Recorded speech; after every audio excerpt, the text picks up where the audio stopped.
Buong akala ng magkaibigang ito na tutulungan sila ng isa pa nilang kaibigang makakuha ng security license mula sa PNP.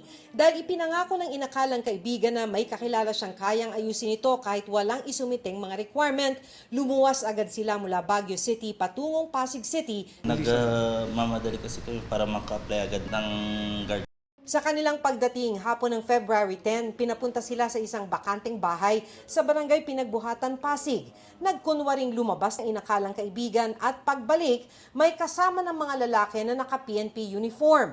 Tinutukan umano sila ng baril, pinagbantaan at pinagnakawan ng baon nilang 64,000 pesos at mga cellphone. Ang pera, pambayad sana sa aayusing security license. Huwag kayong lalabas.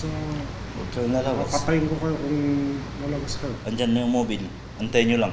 Nakahingi ang mga biktima ng tulong sa Pinagbuhatan Police Substation na agad rumesponde.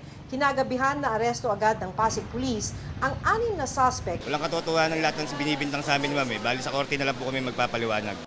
Sinampahan na ang mga suspect ng mga kasong robbery, illegal possession of firearms at illegal drugs at usurpation of authority.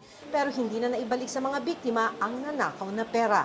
Paalala ng hepe ng Pasig Police, huwag gumamit ng mga fixer. Magipag-transact lang po tayo sa mga legitimate na mga police offices.